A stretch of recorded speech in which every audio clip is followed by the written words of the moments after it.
Assalamualaikum warahmatullahi wabarakatuh. Salam sejahtera untuk kita semua. Om Swastiastu, Nama Budaya, Salam Kebajikan. Pada saat ini, saya akan mempresentasikan tentang memahami perkembangan fisiologis dan psikologis serta perilaku peserta didik dalam bingkai budaya Indonesia dalam konteks kehidupan global yang beradab. Pada saat ini, saya akan membahas beberapa faktor yang mempengaruhi perkembangan peserta didik. Yang pertama yaitu faktor kohort. Apa itu faktor kohort? Perkembangan kohort yang mengacu pada perkembangan sekelompok orang yang lahir pada periode waktu yang sama, dipengaruhi oleh berbagai faktor yang kompleks. Kemudian, ada juga beberapa faktor yang mempengaruhi perkembangan kohort. Yang pertama adalah faktor biologis. Faktor biologis seperti nutrisi, kesehatan, dan genetika dapat mempengaruhi perkembangan anak dalam kohort tertentu. Dan yang kedua adalah faktor lingkungan fisik. Faktor lingkungan fisik seperti sanitasi lingkungan yang kurang baik, kurangnya sinar matahari, paparan sinar radioaktif, zat kimia tertentu, dan lingkungan yang tidak sehat dapat mempengaruhi kesehatan anak dan memperlambat perkembangan mereka. Yang ketiga, faktor ekonomi. Faktor ekonomi atau status ekonomi keluarga dapat mempengaruhi perkembangan anak dalam kohort tertentu, mempengaruhi kesempatan dan kemampuan mereka untuk mencapai tujuan pribadi dan profesional. Selanjutnya yang keempat yaitu faktor kultural. Faktor kultural seperti kepercayaan dan nilai-nilai kebudayaan dapat mempengaruhi perkembangan anak dalam kohort tertentu. Dan yang terakhir adalah faktor edukatif. Faktor edukatif seperti akses ke pendidikan dan dukungan pendidikan dapat mempengaruhi perkembangan anak dalam kohort tertentu.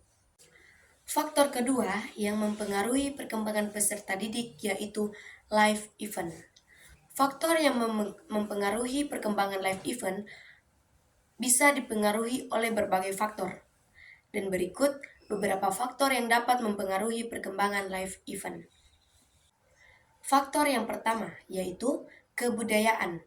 Kebudayaan yang berbeda dapat mempengaruhi perkembangan peserta didik dalam konteks life event.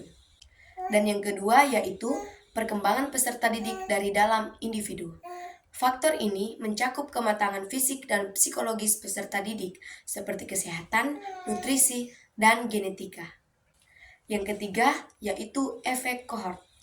Efek kohort adalah efek yang terjadi karena peserta didik tumbuh dan berkembang dalam lingkungan yang sama. Yang keempat adalah lingkungan sosial. Lingkungan sosial dapat mempengaruhi perkembangan peserta didik dalam konteks life event. Yang kelima adalah pola asuh. Pola asuh yang positif dan mendukung dapat mempengaruhi perkembangan peserta didik dalam konteks life event. Dan faktor yang terakhir yaitu teknologi. Teknologi dapat mempengaruhi perkembangan peserta didik dalam konteks life event. Faktor terakhir yang mempengaruhi perkembangan peserta didik yaitu significant others. Significant others adalah pribadi-pribadi dalam lingkungan dekat yang memberikan pengaruh psikologis pada seseorang. Jika significant others kita menerima, menghormati, dan menyenangi keadaan diri kita, maka kita akan cenderung bersikap menghormati dan menerima diri. Ada beberapa aspek perkembangan ini, meliputi yang pertama yaitu coaching based support. Coaching based support dari orang-orang penting dalam kehidupan peserta didik dapat mempengaruhi perkembangan psikologis mereka. Dan yang kedua yaitu lingkungan psikososial. Lingkungan psikososial seperti status sosial, ekonomi keluarga, stres orang tua, dan paparan lingkungan lainnya dapat mempengaruhi perkembangan emosional dan perilaku peserta didik. Selanjutnya, yang ketiga yaitu keterampilan komunikasi. Keterampilan komunikasi peserta didik dapat mempengaruhi perkembangan psikologis mereka. Yang keempat adalah pola asuh. Pola asuh yang positif dan mendukung dapat mempengaruhi perkembangan psikologis peserta didik. Dan yang terakhir yaitu lingkungan sosial. Lingkungan sekolah juga dapat mempengaruhi perkembangan psikologis peserta didik. Demikianlah pemaparan materi saya tentang memahami perkembangan fisiologis dan psikologis serta perilaku peserta didik dalam bingkai budaya Indonesia dalam konteks kehidupan global yang beradab. Selanjutnya, saya akan membahas tentang menghargai dan menjunjung tinggi nilai-nilai kemanusiaan, individualisasi, dan kebebasan untuk memilih. Apa itu metode dan instrumen riset perkembangan? Metode dan instrumen dalam riset perkembangan sangat bergantung pada tujuan penelitian, subjek yang diteliti, dan pertanyaan penelitian yang diajukan. Metode dan instrumen riset perkembangan digunakan untuk mengumpulkan data dan menganalisis perkembangan individu atau kelompok dalam berbagai aspek kehidupan, seperti perkembangan fisik, kognitif, emosional, sosial, dan psikologis. Yang akan pertama kita bahas yaitu metode korelasi. Penelitian korelasional adalah suatu penelitian untuk mengetahui hubungan dan tingkat hubungan dua variabel atau lebih tanpa adanya upaya untuk mempengaruhi variabel tersebut, sehingga tidak dapat manipulasi variabel. Adanya hubungan dan tingkat variabel ini penting karena dengan mengetahui tingkat hubungan yang ada, peneliti akan dapat mengembangkan sesuai dengan tujuan penelitian. Korelasi mengukur sejauhnya perubahan dalam suatu variabel berkaitan dengan perubahan dalam variabel lainnya. Contohnya adalah mengukur kehidupan hubungan antara jumlah waktu yang dihabiskan dalam belajar dengan nilai ujian. Yang kedua adalah metode eksperimen. Metode eksperimen adalah metode penelitian dalam psikologi perkembangan dengan melakukan kegiatan-kegiatan pendekatan pada anak untuk mengidentifikasi hubungan sebab akibat dan memahami bagaimana perubahan dalam satu variabel dapat mempengaruhi variabel lainnya. Penggunaan metode eksperimen dalam penelitian terhadap anak-anak tidaklah mudah karena anak-anak sangat sugestibel, mudah dipengaruhi, sering sulit diberikan pengertian, dan sukar diketahui dengan jelas apa yang dimaksudkan anak. Selanjutnya yaitu metode cross-seksional.